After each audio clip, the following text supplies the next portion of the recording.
Super Bowl Sunday is upon us, and of course, that pits the Seattle Seahawks against the New England Patriots. The Seahawks are trying to make it back-to-back.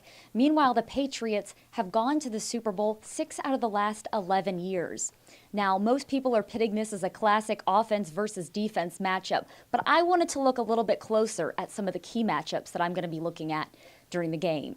For me, this game starts up front. You have that Seahawks pass rush against an offensive line for the Patriots that, despite losing Logan Mankins this year, they gave up the 5th fewest sacks in the league. And keeping that pocket intact is going to be crucial.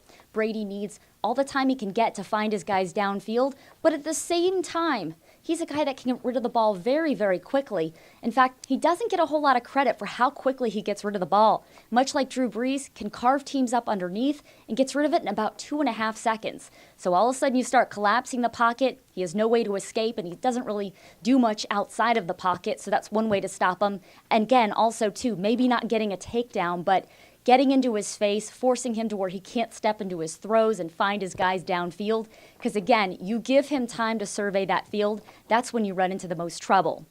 And this goes along with that, of course, stopping Rob Gronkowski. Some people would say this is probably the biggest key for Seattle, their secondary. Now, normally, I think the secondary would be fully capable of defending Gronkowski, but when you consider the fact that those guys are all very banged up. You've got Richard Sherman. He's got a hyperextended elbow. You've got Cam Chancellor. He had a dislocated shoulder. And Earl Thomas is banged up. It's going to be really difficult for those guys to stop him. And keep this in mind as well. It's not just those big plays you got to keep an eye out for, but it's also in the red zone. In fact, the Seahawks, despite having one of the league's best secondaries, they actually surrendered 11 touchdowns to tight ends this year. And the third matchup I want to talk about, and you can't talk about this Super Bowl without mentioning him, Marshawn Lynch, beast mode. Going to be very crucial for the Seahawks to get him going offensively to allow them to execute some of these read option plays. This Patriots defense has given up on average over 100 yards on the ground in the last 4 games. Meanwhile, Lynch had 157 rushing yards this past game against Green Bay. Some people would say, well, it's Green Bay's defense. But even against the Carolina Panthers, he had a 4.2 yards per carry average.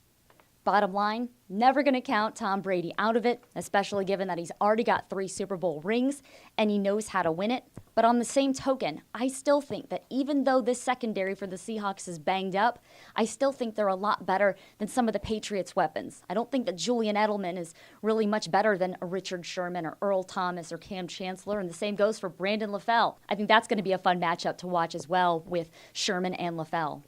With Sports Talk Florida, I'm Jenna Lane.